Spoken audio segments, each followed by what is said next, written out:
오늘 하나님 말씀은 마태복음 12장 9절부터 50절인데요. 너무 길어서 우리 46절부터 50절까지 우리 46절부터 50절까지만 보겠습니다. 교도가 하시겠습니다. 제가 먼저 읽습니다. 예수께서 무리에게 말씀하실 때 그의 어머니와 동생들이 예수께 말하려고 밖에 섰더니 한 사람이 예수께 여짜오되 보소서 당신의 어머니와 동생들이 당신께 말하려고 밖에 서 있나이다 하니 말하던 사람에게 대답하여 이르시되 누가 내 어머니며 내 동생들이냐 하시고 손을 내밀어 제자들을 가리켜 이르시되 나의 어머니와 나의 동생들 보라. 50절 누구든지 하늘에 계신 내 아버지의 뜻대로 하는 자가 내 형제요 자매요 어머니라 하시니라. 아멘. 오늘 말씀은 9절부터 쭉 이어지는 건데요. 손 마른 자 치유가 나오고 눈물고 벙어리 된 자의 이제 귀신 축사가 나오고 이렇게 해서 계속 이제 요나의 표적 이제 성전 요나 솔로몬에 대한 뭐 바리새인 논쟁 바알세불 논쟁 때문에 그 이야기를 하시고 오늘 누가 내 형제요 이제 어머니요 형제냐 이 이야기 하면서 마무리가 되거든요. 근데 손 마른 자 치유를 보면 이제 손 말랐다는 것은 손이 마른 거예요, 진짜. 그러니까 팔 자체가 이제 아무 기능을 못 하는 거죠. 사용할 수 없는, 요즘 말로는 뭐 소아마비 정도 되지 않을까라는 생각이 들어요. 근데 이 손 마른 자를 치유하는 이야기가 예수님께서 치유하는 이야기가 나오는데 손 마른 자가 나오는 이유가 있겠죠. 손 마른 자를 왜 고치느냐? 손 마른 자만 고치는 이야기가 아니라 손 마른 자는 이제 잘못된 율법 해석과 이제 그런 형식에 사로잡혀서 생명이 말라버린, 그래서 마비되고 경직된 유대 종교 지도자들, 또 바리새인들, 서기관들, 또 이스라엘 백성들의 영적 상태를 상징하는 거예요. 왜 그러냐면 그들이 지금까지 이제 율법을 지키기 위해서 얼마나 많은 노력들을 해왔어요. 근데 이제 이게 족쇄가 된 거죠. 율법을 지키려고, 더 잘 지키려고 여러 가지 막 법을 만들어 가지고 적용을 하다 보니까 하나님께서 원래 율법을 주신 의도를 놓쳐버리고 그것이 더 중요하게 돼버린 거죠. 지키냐 안 지키냐가. 실은 율법의 가장 강조점이 뭐라고 그랬어요? 우리 지난주에 율법에서 가장 말하고자 했던 하나님의 의도는 사랑이잖아요. 하나님 사랑, 이웃 사랑. 그걸 잃어버린 거죠. 그러니까 이제 하나님 사랑, 이웃 사랑이니까 우리가 살아가면서 진짜 중요한 게 뭐냐? 사랑하면서 사는 건데 우리는 정죄를 해버리죠. 이 율법을 가지고 너 못 지켰어? 너 틀렸어? 이렇게 하면서 이런 식으로 이제 돼버리니까 안식일 날 자체가 즐겁지 않게 됐다고 그랬잖아요. 안식일이 힘들게 됐다고 그랬잖아요. 오히려 더 부담이 되는 날이죠. 왜 그러냐면 안식일 날 밥도 못 해 먹으니까 그 전날 해놓고 식은밥 먹어야 되고 상황이 이렇게 된 거예요. 그 안식일 날 아무것도 안 하는 날인데 놀지도 못해. 이런 상황이 되니까 뭐 어린아이들도 얼마나 힘들어 했겠어요. 그러니까 이제 그날이 지나야지만 또 먹을 수 있는 이제 상황이 되니까 빨리 지나가게 시간 기다리는 거죠. 배고프니까. 이런 상황 속에 돼버리니까 이러한 것들이 이제 뭘로 나타나느냐? 손 마른 자의 모습으로 나타난 거죠. 이스라엘 백성들의 모습이 율법을 잘못 해석하고 또 그 자기들이 세워놓은 규칙이 더 중요해져서 정말 더 중요한 사람을 아끼고 또 원래 율법을 왜 주셨겠어요? 하나님께서 우리 하나님을 사랑하고 이웃을 사랑하는 사랑의 마음으로 서로 그날이 더 즐거워야 되는데 더 부담되는 날로 변한 모습이 바로 손 마른 자 치유 속에 있는 이야기예요. 그런데 이제 이것을 안식일 날 치유를 지금 하신단 말입니다. 안식일 논쟁을 계속 해오잖아요. 안식일 날 그 치유를 하셔요. 일부러. 그 이유는 뭘까요? 안식이라는 것이 성경에서 말하는 안식일 날이 뭐냐라는 것을 말하는 거죠. 너희들이 지키고자 하는 안식일 날이 뭐냐? 진짜 너희들 안식 얻고 싶니? 안식하고 싶니? 이 말이죠. 근데 진짜 안식이라는 게 뭐겠어요? 진짜 안식이라는 것은 진짜 내가 편안하고 정말로 내가 편안하게 쉴 수 있는 그날이 되려고 하면은 내 마음속에 걱정 근심이 전혀 없어야 하는 거죠.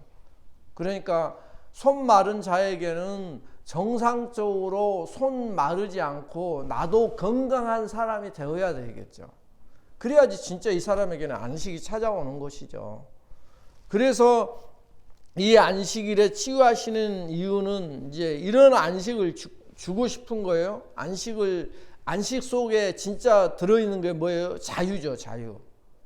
자유케 하는 날이 진짜 안식의 날이거든요. 그래서 이 안식은 우리가 예수님을 통해서 죄로부터 완전 자유케 되는 날이 우리에게도 완성된 날이 오겠죠. 그죠? 그 다음에 인생의 무거운 짐으로부터 벗어나 쉼과 안식을 누리고 기뻐하는 날이라고 그랬잖아요. 그러니까 이제 율법의 이러한 얽매임 속에서 벗어나는 것도 안식이고, 그 다음에 우리가 이 땅에서 살아가면서 수고하고 무거운 짐이 율법을 이야기도 하지만 그 속에는 또 무엇도 있어요? 진짜 그 죄 때문에 하나님의 저주가 들어가 있잖아요. 너는 평생 수고하고 땀을 흘려야 네가 먹고 살리라, 이렇게. 이제 그것 때문에 이제 노동이라는 그 가치가 어떻게 변해버렸냐면 이제 죄의 형벌로 변해버린 거죠. 원래는 기뻤어야죠. 왜 그러냐면 우리가 갖고 있는 세 가지 직분 있잖아요. 왕, 선지자, 제사장. 이제 그 왕, 선지자, 제사장의 이것을 사용해서 왕으로서는 다스려야 되고, 다스린다는 건 뭐예요? 섬기는 거죠. 섬기는 것이 쉬운 일은 아니잖아. 원래 종들이 해야 하는 것이 섬기는 거였는데 하나님이 그 종의 모습으로 와버린 거잖아요. 섬겨주려고 우리를. 실은 우리가 하나님을 섬긴다는 것은 조금 약간 어불성설이에요. 우리가 하나님을 뭘로 섬기겠어요? 돈으로?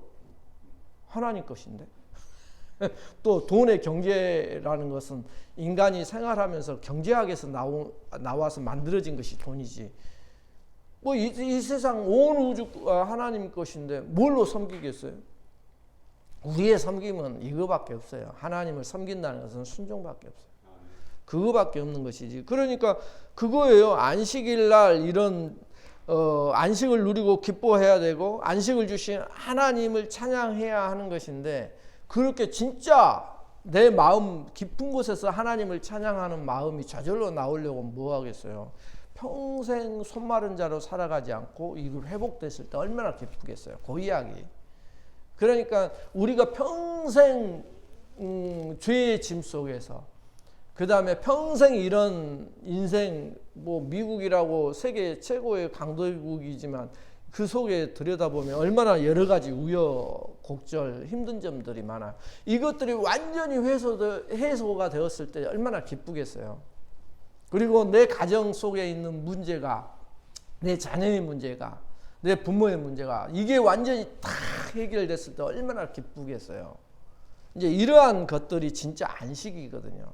맛볼 수 있는 안식. 그러나 이걸 온전하게 누릴 수 있는 것이 하나님께서 주시고자 하는 안식이거든요. 그래서 이날 고치는 거예요. 그래서 안식일에 치유하시는 이유는 이런 안식을 예수님이 주는 분이다, 이거죠. 이걸 가르쳐 주는 거죠. 예. 그래서 안식일에 일부러 치유를 하시는 거예요. 진짜 이걸 할 수 있는 분이 누구이냐, 이걸. 그래서 이 치유를 보면서 예수님을 보라는 거죠. 그러니까 예수님이 어떤 분이요? 하나님 나라를 가져오시는 분이다. 너희들이 원하는 그 하나님 나라를 줄 수 있는 분이다. 이걸 말하는 거죠. 그래서 손 마른 자의 치유는 안식을 베푸는 것을 보여주는 거잖아요. 그걸 실현을 시켜주는 거잖아요. 그래서 안식의 회복에 대한 구체적인 예시로 손 마른 자를 탁 치유해버리는 거죠. 그것이 하나 있고요. 두 번째, 또 안식일에 눈물고 벙어리 든 자의 귀신을 쫓아내주는 거예요. 이것도 그러죠. 손 마른 자는 말라 비틀어진 거예요. 얼마나 힘들었으면 그러죠. 율법으로 인해서 힘들고 인생으로 죄의 그러한 것으로 힘들고 이렇게 말라 비틀어져 이제 생명을 잃어버린 그 이스라엘 백성들을 상징하지만, 눈물고 벙어리 된 자의 모습은 우리가 기억하나요? 우리가 산상수훈 마태복음 9장에서 산상수훈 끝나고 10명의 병자를 치유하는 거 배웠잖아요. 그래서 3개, 3개, 4개 해가지고, 그래서 3개 하고 교훈, 제자도, 3개 하고 제자도, 4개 하고 제자도 할 때, 그때 마태복음 9장의 9번째 병자와 10번째 병자가 바로 오늘 이야기되는 소경과 벙어리예요. 9번째, 10번째 고쳤던 병자가. 근데 오늘은 어떤 병자로 나오냐면 이 소경과 벙어리가 한 사람 앞에 몰려 있는 거예요. 한 사람이 다 소경이요 벙어리 된 자, 이걸로 나타나요. 그러니까 이 두 가지 병이 한 사람한테 있는 거죠. 이것은 뭐예요? 똑같은 거예요. 그때 벙어리 소경된 모습처럼 이것도 영적으로 눈이 멀고 벙어리 되어버린 이런 바리새인과 유대인들을 상징하는 거죠. 이 사람이 결국 벙어리 된 것은 왜 벙어리가 되었어요? 눈 멀고 벙어리가 된 이유가 있죠. 이 사람이 까먹으면 안 되는데, 귀신한테 사로잡혀가지고, 이 사람은 귀신한테 사로잡혀서 눈 멀고 벙어리 된 자의 모습. 그러니까 어떤 자겠어요? 귀신한테 사로잡혔으니까 귀신은 영을 이야기하는 거죠. 영적인 영물. 그러니까 사단의 영에 사로잡혀 있는 모습을 영적으로 눈 멀고 벙어리 된 자의 모습으로 이야기를 하는 거예요. 그러면 이게 똑같은 이야기겠죠. 우리가 실질적으로 우리의 육신이 뭐 눈멀고 벙어리 된 자는 아니지만 이 영에 사로잡혀 있으면, 사단의 영에 사로잡혀 있으면 어떤 자가 된다? 이렇게 눈멀고 쓴 게 소경과 벙어리의 모습이 된다, 이런 것을 상징하는 거예요. 영적으로 사단한테 잡혀 있을 경우에, 영적으로 눈이 멀어 있고 말을 못하는 벙어리가 되어 있다. 이것을 치유하자 사람들이 뭐라고 그래? 예수님을 다윗의 자손이라고 고백을 하는 이야기가 계속해서 나오거든요. 다윗의 자손이라는 것은 저분이 메시아다, 이걸요. 이거. 그런데 재밌잖아요. 왜 손 마른 자 치유했을 때는 그 이야기가 없는데 오늘 그 벙어리 되고 눈먼 자를 치유했을 때 사람들이 다윗의 자손이다, 예수님을 가르쳐 이야기를 할 수 있었을까? 그것도 재밌는 상상력이죠. 그것은 아까 말했잖아요. 귀신은 영이에요. 귀신의 영. 우리가 보이는 뭐예요? 좀비 이런 귀신이 아니라 영을 말해요. 영. 그러니까 영이라는 것은 우리의 영을 지배를 할 수 있다는 거예요. 그러니까 영을 지배한다는 것은 우리의 생각 속에 자유롭게 왔다 갔다 한다는 거예요. 내 생각을 지배할 수 있다는 거예요. 그러니까 사단의 영이, 하나님을 배척하는 사단의 영이 우리를 잡았을 때 이 영적으로 우리의 눈이 멀고 벙어리가 되기 때문에 우리가 하나님을 알아볼 수 없는 거죠. 그 상태를 이야기를 하는 거예요. 그러니까 그 귀신을 쫓아내니까 영이 회복되는 거예요. 영적인 눈이 떠지고 영적인 입이 터진다는 거예요. 그걸 말하는 거예요. 그러니까 우리가 삶 속에서 우리의 영이 이렇게 자유함을 얻게 됐을 때, 나를 사로잡고 있는 사단의 영이 나에게서 떠나게 될 때 내 영적인 눈이 떠여질 때 누구를 볼 수 있겠어요? 다윗의 자손을 볼 수가 있는 거예요. 하나님을 볼 수가 있고 하나님을 찬양할 수 있고 내 입에서 주로 고백할 수 있다는 이 이야기를 지금 해주고 싶은 거예요. 이 그 소경과 벙어리 된 자를 치유하는 이야기는. 그래서 영적인 사건이 더 중요하다고 보는 거죠. 내 마음을 누가 사로잡고 있느냐, 내 마음의 주인이 누구냐, 이걸 더 중요하게 보는 거예요. 이 사건은 실은. 그래서 안식일이 되었을 때 예수님이 가져와 주실, 우리에게 주실 그 안식은 어떤 안식이냐? 사단을 완전히 물리쳐버린 안식.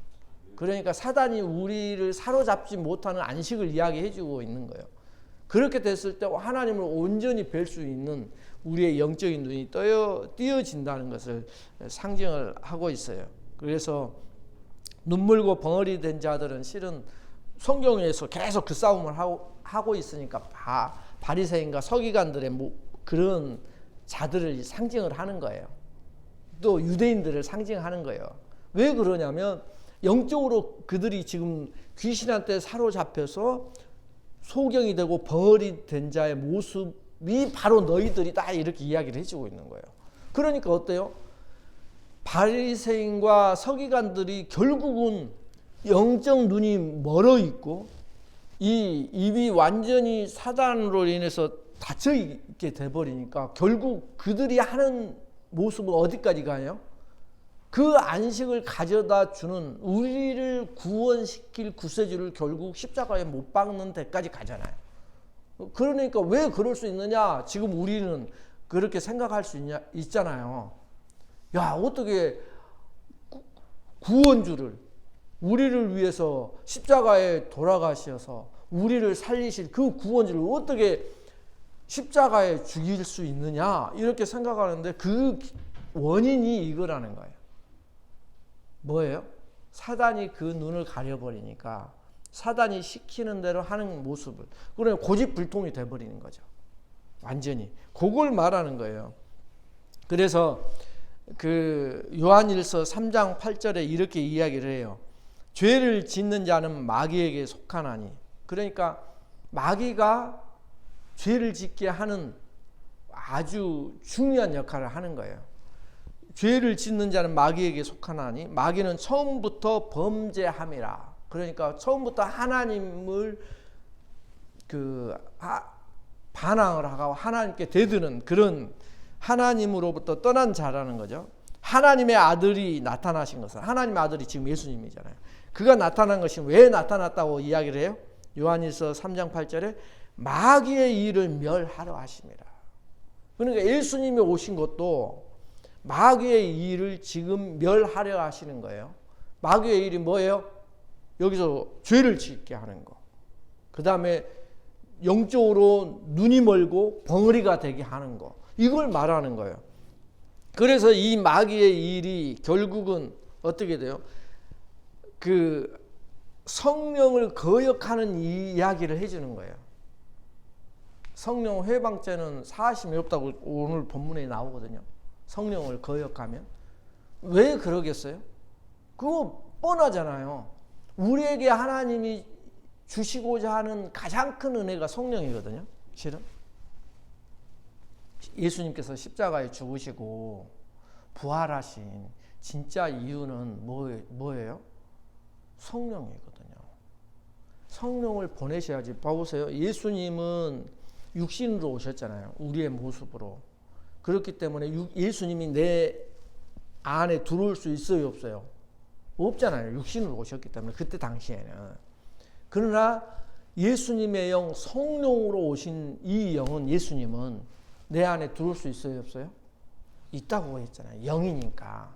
영의 역할이 내 생각을 지배하는 그런 것을 할 수 있는 것이 영이란 말입니다. 내 마음속에 들어올 수 있는 거예요. 그러니까 진짜 중요한 것은 성령이란 말입니다. 이걸 주시기 위해서 십자가에 죽으시고 부활하신 거예요. 그래서 그 영을 보내시는 건데, 그 성령이 내 안에 왔을 때 정말로 내가 그걸, 성령을 내 마음속에 받아들이고 그때 하나님의 역사가 일어나는 거예요. 이 역사가 눈이 멀고 입이 벙어리 된 우리가 그때 눈이 떼어지고 내 벙어리 된 입이 튀어지는 거예요. 그걸 말하는 건데 지금 성령을 거역하는 이야기를 왜 계속 이 이야기 속에서 또 나오냐? 이게 성령을 거역한 자가 바리새인과 서기관 유대인들을 상징하거든요. 그들이 어떤 자의 모습이라고? 지금 귀신한테 사로잡혀 있는 자의 모습으로 등장을 하는 거예요. 그러니까 이들이 성령을 지금 거역을 해버리는 거잖아요. 하나님 예수 그리스도를 지금 거역을 해버리는 거예요. 육신에 사로잡혀서 결국 멸망의 길에 서 있는 자의 모습으로 등장을 하잖아요. 그래서 지금 계속 눈물고 벙어린 된 자의 모습이 바리새인, 서기관들, 유대인들을 이야기하고 또 뭐예요? 사단에게 사로잡혀 있는 자의 모습, 손 마른 자의 모습이 전부 다 유대인과 서기관, 바리새인의 모습을 계속해서 나타낸다고 그랬잖아요. 그들이 이런 모습으로 잡혀 있는 거예요. 근데 그들이 이렇게 잡혀 있으니까 결국은 누구를 알아볼 수가 없어요? 그리스도를, 예수 그리스도를 알아볼 수가 없는 거예요. 왜? 볼 수가 없는데 어떻게 알아봐요? 그건 말이 안 되죠. 또 내 입에서 주로 고백을 할 수가 없는 거예요. 이렇게 치유받을 때 고백이 나오는데 그들이 그래서 이것을 지금 성령 해방, 성령 거역하면 사심이 없다는 것이 저절로 이해가 되는 거예요. 그잖아요. 가장 중요한 은혜인데. 그리고 요나의 표적밖에 보여줄 게 없다고 그래요. 요나의 표적은 알죠? 고기 뱃속에 요나가 3일 동안 들어갔다가 이제 살아나온 기적. 그러니까 예수님의 3일 십자가의 죽음 후 3일 만에 부활하실 것을 상징하는 것이 요나의 표적이에요. 그래서 삼중 모욕론이 여기서 나와요. 하나는 예수님이 성전이시다. 성전보다 더 큰 이시다. 그죠? 그 다음에 요나, 그 다음에 솔로몬. 요나보다 더 크신 이인데 요나가 한 일이 뭐예요? 아수르 수도 니느웨의 회개를 외치셨잖아요. 회개하라. 회개하지 않으면 하나님이 이 도시를 멸망시킬 것이다. 그러니까 그들이 회개했어요, 안 했어요? 회개를 해버렸잖아요. 원래 요나는 저놈들이 회개 않고 끝까지 버티기를 바랬어요. 그래야지 하나님이 그냥 뭉개니까 다 벌하시니까. 근데 회개를 해버렸단 말이에요. 그런데 지금 예수님은 요나보다 더 큰 자로 오셨어요.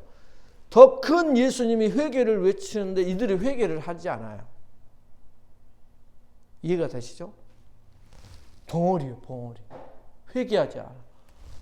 이들의 모습이 어떤 모습으로 나오는지 아시겠죠? 누구의 모습인지. 바리새인과 서기관의 모습이요. 그러나 이게 지금 나의 모습이라고 이야기를 하는 거예요. 실은 네 모습이 그래. 예수 믿으면서 너 매너리즘에 빠져가지고 너 하나님을 정말로 그렇게 네 마음속에 안식과 기쁨을 주는 하나님으로 네가 그 감격이 있니? 이걸 이야기하고자 하는 거죠. 솔로몬보다 더 크신 이유는 뭐예요? 남방 여인이 솔로몬의 지혜를 듣고자 그 길을 한번 들어보고자 멀리서 찾아오잖아. 그러나 솔로몬보다 더 큰 예수님이 하나님 나라의 비밀을 이야기를 해줘도 거기에 귀를 기울이지 않는 바리새인 서기관, 또 더 깊이 들어가면 나의 모습, 그것만 듣고 한 귀로 듣고 한 귀로 흘러버리는 우리들의 모습을 이야기를 해주고 있는 거예요. 그렇게 변할 수 있다고. 어떻게 되면 그렇게 변해요? 이게 사단이 영으로 나를 사로잡고 있을 때. 그 다음에 그러면 삼중 모형론의 이 의미가 뭐냐 이거죠. 성전보다 더 크신 이가 우리 주신다고 한 게 뭐였어요? 안식을 주신다고 했잖아요. 쉼을 주신다고 했잖아요. 그죠? 그런데도 예수님께 오지 않는 거예요. 쉼을 준다고 해도. 그 다음에 또 요나보다 더 크신 이가 회개하라고 해도 회개하지 않는 거예요. 솔로몬보다 지혜가 더 크신 하나님이 하나님의 지혜인 십자가로 오라고 해도 오지 않는 악한 자들이 바로 누구냐? 바리새인과 서기관. 그리고 우리일 수 있다. 이걸 말하는 거예요. 우리가 언제 거짓말에 사로잡힐 때가 많나요? 거짓말을 하면 거짓이 거짓을 낳잖아요. 더 악해지는 모습을 우리는 그때 볼 수 있어요. 우리 자신이. 그잖아요. 한번 거짓말하면 그 거짓말을 감추기 위해서 더 악해지는, 내 양심이 더 쪼그라드는 모습, 이러한 것들을 이야기를 하는 거죠. 악한 세대의 결론은 뭐예요? 그러면 이렇게 악한 세대는 삼중론을 이야기하면서 성전 요나 솔로몬보다 더 크신 이의 말을 듣지 않는 이 세대의 결론은 오늘 본문에 나중에 한번 읽어보세요. 7 귀신 들린 자처럼 더 형편이 심해질 것이라고 이야기를 하고 있어요. 43절 45절에 7 귀신 이야기 아시죠? 청소를 다 해놨어. 귀신을 쫓아내서 청소를 다 해놨어. 그런데 그 사람 집이 빈집이야. 마음으로 와보니까 빈집이에요. 깨끗하게 청소는 돼 있어. 살기가 너무 좋네. 그래서 혼자 쫓겨난 그 귀신은 혼자 들어오는 게 아니라 친구 7을 더 데리고 온다는 거예요. 그럼 8이 되겠죠. 그런 이야기예요. 근데 숫자 이야기가 중요한 게 아니고 이 이야기를 해주신 이유가 있어요. 왜 그 7 귀신의 이야기를 해줬겠어요? 그 이유는 딱 하나예요. 아브라함이 이스라엘의 조상으로 등장을 하잖아요. 성경에서는 이스라엘의 조상이란 말입니다. 최초에. 그리고 애굽에 있던 이스라엘을 생각해 보라는 거예요. 그러면 아브라함을 불러내실 때 아브라함의 직업이 뭐였어요? 우상을 만드는 자였잖아요. 더러운 귀신을 섬기는 자였단 말입니다. 연결이 되죠? 그래서 이 본문이 더러운 귀신을 섬기는 자를 불러낸 거예요. 그 다음에 애굽에 들어간 그 70명의 사람들이 거기서 이제 어마어마하게 숫자가 늘어나서 그들이 뭘 섬겼어요? 애굽 신을 결국은 섬기게 됐단 말입니다. 그 증거가 어디냐? 출애굽에서 나와가지고 모세가 시내산을 올라가서 안 나오니까 그들의 신을 만들어 버리잖아요. 송아지. 그러니까 그들이 애굽 신을 섬겼던 자들이에요. 그러니까 귀신에게 사로잡혔던 자들이 바로 니들이었다. 이스라엘의 조상 아브라함이었고 출애굽하기 전에 애굽에 살던 이스라엘 너희들이었다. 이들이 이제 그 하나님을 만나서 출애굽을 해서 또 그 갈대아 우르에서 아브라함을 불러내서 깨끗하게 됐잖아요. 거룩한 사람이 됐잖아요. 하나님의 사람으로 선택함을 받았기 때문에. 그잖아요. 거룩한 자가 됐단 말입니다. 깨끗해졌어. 그랬는데 결국 깨끗해졌으면 그 깨끗한 마음 속에 주인이 있어야 되잖아요. 근데 그 주인을 하나님으로 모셔드리지 않고 주인이 없는 거예요. 그 마음밭에. 하나님의 말씀이 주인이 돼 있어야 되는데 그게 없고 누가 있냐면 비어 있어요. 왜? 그들이 결국은 하나님을 거부를 했잖아요. 그 거부한 모습이 지금 신약 시대까지 이어지는 거예요. 바리새인과 서기관들이 성경을 잘한다고 하는 이 사람들이 종교 지도자들 마음속에 그들의 마음속에 하나님을 주인, 메시아가 나의 주인으로 모셔져 있는 것이 아니라 자기가 주인이 되어 있는 거예요. 비어 있는 거예요. 그러니까 잘됐다 하고 더 악한 사람들이, 더 많은 자들이 들어와서 그 마음을 차지해버린다는 이야기를, 이 이야기가 그 이야기예요.